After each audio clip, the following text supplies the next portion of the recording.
Hola, mi nombre es Fabricio Mejía Madrid y esta es mi colaboración semanal para Sin embargo, que se llama Querer otro Colosio. Esta semana, cuatro destacados comunicadores del grupo de Claudio X González hablaron del asesinato de su candidata a la presidencia, la senadora Gálvez. Fueron Beatriz Pajés, exdiputada del PRI y oradora de las marchas del INE No se toca, Raimundo Rivapalacio del Financiero, Ricardo Alemán en la silla rota y Joaquín López Dóriga. Una característica de los atentados contra los poderosos es que por lo general nadie los avisa, no salen antes en los periódicos y en la radio. Pero estos cuatro usaron ese último recurso ante el desplome de la candidatura de la senadora del conflicto de interés. Esta columna trata de explicar por qué le desean la muerte violenta a su propia candidata. Antes de pasar a los dichos de estos cuatro propagandistas de la involución, me gustaría hablar un poco del asunto Colosio.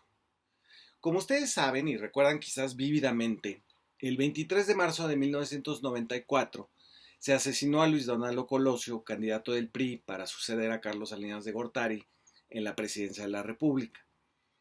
A pesar de que sufrió 2 entradas de bala, las distintas fiscalías especiales concluyeron en que solo un hombre, Mario Aburto, al que se le inventó una locura muy particular en la que él se concebía como un caballero águila azteca, era el único responsable. No había 2 balas, una en la sien, otra en el abdomen izquierdo, sino que el propio cuerpo de Colosio había dado una voltereta para recibir los 2 impactos. Cuando con Miguel Montes como fiscal se simuló investigar la posibilidad de una conspiración para matarlo, se estudió un complot dentro del propio meeting en Lomas Taurinas, en Tijuana, y no fuera del meeting en la vida política nacional. Así, simularon que era dentro del meeting y no afuera, donde estaba la respuesta de una supuesta conjura, y se quiso ver a personas que detenían al candidato, lo jalaban, se tiraban a sus pies, le gritaban advertencias. Tuvimos el clavadista, el lentes, una supuesta señora que gritaba lo van a matar en vez de y en el hogar. Los fiscales volvieron al asesino solitario y Mario Aburto sigue purgando su condena. El punto del homicidio de Colosio y este nuevo deseo premonición de los comunicadores del viejo régimen es su efecto. El PRI, en ese entonces, que ya había perdido 6 años antes contra el movimiento cardenista del Frente Democrático Nacional y había tenido que ordenar un fraude de carnicero, logró con la muerte de Colosio obtener el 48% de los votos, con una campaña que no se hizo con el rostro del candidato sustituto, Ernesto Zedillo, sino con unos moños negros de luto. El miedo a la violencia había sostenido por última vez al PRI. Un crimen del que solo tenemos la misma imagen de espaldas, con una pistola apareciendo de la nada, había hecho ganar una vez más al PRI. Su última vez ininterrumpida hasta su regreso del brazo de las televisoras y Enrique Peña Nieto. Lo que hizo el grupo que llevó a cabo el homicidio de Colosio fue generar terror ante un gobierno que para ganar era capaz de asesinar a su propio competidor. Los electores reaccionaron ante la enormidad del desajuste, votando casi como un conjuro para apaciguar a la bestia priista. La aventura de López Dóriga, Rivapalacio, Alemán y Pajés se explica de esta forma. Su candidata, la senadora Gálvez, venía de una semana negra, donde ella misma declaró su intención de disolver la seguridad social a favor de que cada empleado del gobierno comprara un seguro médico. En Chihuahua, a pregunta expresa, la candidata del PRIAN dijo: mira, yo realmente creo que es un tema que hay que estudiar. El tema de seguro de gastos médicos creo que lo deben de pagar los empleados. Si podrías hacer un paquete de funcionarios a un precio muy competitivo. Por ejemplo, mi seguro que yo pago, pues pago como 130,000 pesos mensuales, que por cierto lo he pagado siempre estando fuera del gobierno porque para mí es muy importante la antigüedad de mi seguro. Pero si ese seguro lo contratara en un paquete de 300,000 empleados, pues a lo mejor podría costar 70,000 pesos. Entonces a lo mejor el gobierno podría licitar ese paquete de seguros para todos, pero que lo pagaran los empleados y lo podrían licitar a un precio mucho más competitivo de que el que hoy pagamos de manera privada. Esa parte creo que se podría hacer, que sería muy factible para los empleados, pero lo que ya no está para el erario público no puede volver. O sea, creo que sí es importante pues que cada quien pague su seguro, así que yo pago mi gasolina como pago mi automóvil. La declaración la asumió en la penumbra porque trata, al igual que sus patrocinadores neoliberales, la salud como una mercancía, como la gasolina para un automóvil. Justo uno de las ruinas que se asomaron cuando tuvimos que enfrentar la pandemia de COVID-19. El sistema de salud público desmontado a favor de las aseguradoras, los privados, los consultorios privados adyacentes a las farmacias, la falta de médicos y enfermeras, porque las universidades rechazan al 90% de quienes quieren estudiar estas profesiones. Pero unos días más tarde, su principal palero, el expresidente Vicente Fox, se aventó dos declaraciones funestas para cualquier candidato que no quiera hacer el ridículo en las elecciones de 2024. Fox dijo en una entrevista en Latinos: los huevones no caben en el gobierno y tampoco en el país. Ya se acabó que estén recibiendo programas sociales. A trabajar, cabrones, como dice Xochitl. Fox pasó a insultar en una sola frase al 71% de los hogares mexicanos que reciben uno de los programas sociales constitucionales de la 4T. Fox pasó en una sola frase a quitarles la nacionalidad mexicana, o al menos a no considerarlos dignos de vivir en México, a 25 millones de personas. Fox pasó en una sola frase a equiparar el recibir un derecho constitucional a ser perezosos, cuando quizás él no lo sepa, las becas, los apoyos, no son como eran las pensiones a los expresidentes, es decir, que se les daba solo por existir, sino que están condicionadas a estudiar, a capacitarse o a trabajar. No existe un solo programa en que los beneficiarios no hayan ya trabajado, como los adultos mayores, o estén trabajando y estudiando. La economista Viridiana Ríos analizó a los llamados parásitos por Vicente Fox y encontró que los beneficiarios trabajan las mismas horas que los que no reciben apoyos, es decir, entre 36 y 52 horas semanales. Pero lo interesante es que tomó al segmento que trabajó hasta extenuarse, el que lo hace 76 horas semanales, es decir, el doble del promedio, y encontró que esos son los que reciben más apoyos de los programas sociales. Concluye el economista, la cito: el 10% más rico recibe 174% más dinero regalado que el 10% más pobre. Pero además de humillarse a sí mismo, Vicente Fox logró hundir también a su candidata. Pero no terminó con ella en esa entrevista de Latinos. Por deseo propio de ayudar, tuiteó en su cuenta Vicente Fox: Sheinbaum es judía búlgara, Ebrard es fifí francés, Noroña es extraterrestre y Adán Augusto de Transilvania. Xochitl es la única mexicana.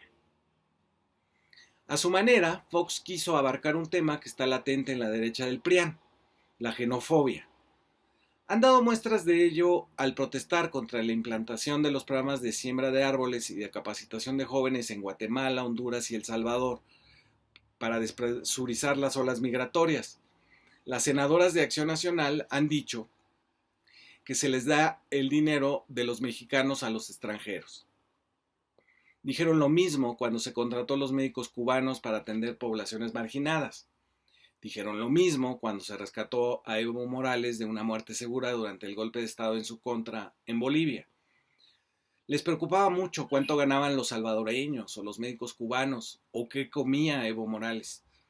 La xenofobia ha estado ahí y es Fox el que, en su pedestre forma, trató de articularla en un discurso vagamente nacionalista, que recordó la mentira de Donald Trump sobre que Barack Obama no era estadounidense, sino keniano. Así que fue una mala semana para la senadora Gálvez, no imputable al presidente López Obrador o al partido Morena, sino a su propia concepción de la salud como mercancía y a los dichos reaccionarios de un digno representante de la derecha yunquista y panista Vicente Fox. Así que alguien ideó la forma de salir de esta semana ordenando que 4 claudiopinadores sembraran la posibilidad de un atentado contra la vida de la senadora Gálvez. ¿Para qué? Para recentrar la atención en López Obrador como el presidente que le teme, así dicen ellos, a Xóchitl Gálvez, a pesar de que el presidente tiene la aprobación de 8 de cada 10 mexicanos, según todas las encuestas de opinión, y que Morena ronda la identificación de casi la mitad de los electores del país. Aún así, se le teme a la senadora de los conflictos de interés. Empecemos con López Dóriga. Él dice lo siguiente sin miedo al abismo comparativo y mucho menos al pozo de sus dislexias. Dice, porque está siendo víctima de una ofensiva desde el presidente de la República, diputados y senadores de Morena, una violencia verbalmente violenta, así habla López Dóriga, entonces lo que está en riesgo es su seguridad. ¿Por qué? Porque siempre hay un ofrecido, un loquito, un ofrecido que dice, yo voy a quedar bien con el presidente. Entonces habló, así dice en pasado el locutor, de su seguridad. Yo insisto que le tienen que garantizar su seguridad y que se la tienen que garantizar el Estado mexicano. ¿Por qué? Porque lo peor que le podría pasar a este país en este momento es que le sucediera algo a Xóchitl Gálvez, porque solo habría un responsable. Así como este grupo que hoy gobierna, al asesinato de Colosio señaló al entonces presidente Carlos Salinas como el autor intelectual, esto se repetiría en la oposición. Así habló López Dóriga, sin ningún respeto por la propia familia de Colosio, que rechazó en su momento la idea del loquito en el asesinato político. Y yo pregunto, ¿de dónde saca López Dóriga que los asesinatos políticos son de alguien que quiere quedar bien con el presidente en turno? No hay uno solo de los que dispararon contra Manuel Ávila Camacho o Díaz Ordaz en la posguerra, o al que asesinó a Álvaro Obregón el 17 de julio de 1928, que se haya convertido en criminal por quedar bien, por convivir. Es un argumento tan cretino que ni siquiera valdría la pena mencionarlo, pero sí lo hago es porque ya lo usaron fallidamente en el caso de Ciro Gómez Leiva. Por poner un ejemplo de decenas que hubo en esas fechas de diciembre del año pasado, Denise Dresser escribió, este es el clima para el periodismo en México, donde las descalificaciones emanadas de la mañanera importan. Dan permiso para agredir así, basta ya, dijo al mostrar agresiones que ha recibido en redes sociales. Hoy tocó a Ciro Gómez Leiva, mañana será alguien más, esto debe parar. Así Dresser trató de embonar la guerra que el grupo de Claudio X González ha emprendido contra las mañaneras con un atentado que tuvo que ver con el crimen organizado y que terminó con Ciro refugiado en casa de precisamente Mario Fabio Beltrones, el primero que interrogó a Mario Aburto. En El Financiero, Raimundo Rivapalacio ignora lo de asesinar a una persona solo por convivir y se va a otra fuente posible de violencia, el crimen organizado, que fue lo de Gómez Leiva. Para ello tiene que asociar al presidente con los narcos y lo hace de la forma más burda que su perspicacia le regala. Escribe, han ubicado a Gálvez como una candidata que amenaza el verdadero statu quo, el de los carteles de las drogas, porque la forma como los ha tratado López Obrador les ha permitido aumentar su control territorial, ampliar su base social y realizar su negocio ilícito sin intromisión de la autoridad, con lo cual aumentan sus ventas domésticas, el trasiego de drogas a Estados Unidos, Europa y Asia, y obtienen los recursos suficientes para armarse y seguir extendiendo el dominio territorial en la nación. Eso asegura Rivapalacio, para quien no existe la disminución de los delitos en 32% en el país y que el primer lugar de homicidios sea Guanajuato, gobernada eternamente por Acción Nacional. No existe la detención de los generadores de violencia, incluido Ovidio Guzmán, el hijo del Chapo, cuya liberación en un primer operativo fallido le sirvió a la oposición para alegar un acuerdo. Pero sigue Riva Palacio. La situación de la que López Obrador es arquitecto es más delicada y peligrosa de la que se vivió desde finales de 1993 y hasta el 23 de marzo de 1994, cuando Mario Aburto mató al candidato presidencial del PRI, Luis Donaldo Colosio. Aburto, hasta donde las pruebas hoy día muestran, fue un asesino solitario confeso. Es decir, Riva Palacio insiste en rememorar a Colosio cuando la senadora Gálvez ni siquiera es candidata ni una figura nacional. Lo digo por el dato en las encuestas de que no la conoce el 26%. Ahora vayamos a Ricardo Alemán en La Silla Rota. Dice, no es exagerado advertir del peligro potencial en que se encuentra la senadora Xóchitl Gálvez. Riesgo de que el fanatismo que acuna la casa presidencial sea lanzado contra la integridad física de la más aventajada candidata presidencial. No es exagerado advertir del peligro potencial en que se encuentra la senadora Xóchitl Gálvez. Amenaza de que el odio expresado desde Palacio, que ya se transformó en guerra sucia contra la empresaria desde medios oficialistas, termine en un atentado en su contra. Y no es exagerado porque en la historia de la humanidad siempre han existido consecuencias cuando desde lo más alto del poder se señala, acusa, cuestiona o censura a un ciudadano. Es decir, la única prueba de Alemán es la historia de la humanidad. Vaya, no recuerdo en qué mañanera el César Romano habló mal de Cristo y provocó que un loquito lo crucificara, o si los senadores ya habían hablado mal de Julio César antes de apuñalarlo. Con menos miedo al ridículo todavía, Beatriz Pajés escribió desde el 7 de julio en su revista lo que la hace precursora de este delirio. Pajés escribe, la pregunta es si López busca parar con balas a la oposición. Con sus palabras pone la vida de los aspirantes en la mira de los delincuentes. La campaña presidencial de 2024 será la más peligrosa de la historia moderna.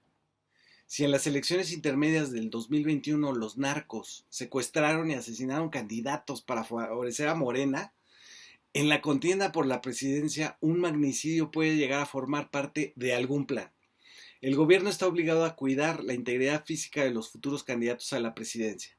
De volverse a repetir en el país un magnicidio como en 1994, esa muerte tendrá un solo responsable político.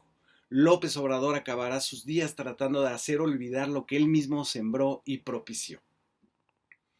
Son los mismos argumentos que se repiten en los 4 Claudio Opinadores. Alguien va a asesinar a la senadora, será como lo de Colosio y será culpa de quien ellos llaman López, como un insulto. Pero la semana negra de la senadora Gálvez terminó con la primera encuesta que la carea contra cualquiera de los aspirantes de Morena. En cualquier encuesta, hasta con Manuel Velasco, el del Partido Verde, la senadora perdería por 30 puntos, porque Sheinbaum, Ebrard o Noroña, los más competitivos, obtendrían más de la mitad de todos los votos, más del 50% en todos los casos. Ella solo obtendría la mitad de la mitad, alrededor del 25%. Y esa realidad no es un atentado, sino una decisión soberana. Muchas gracias por escuchar.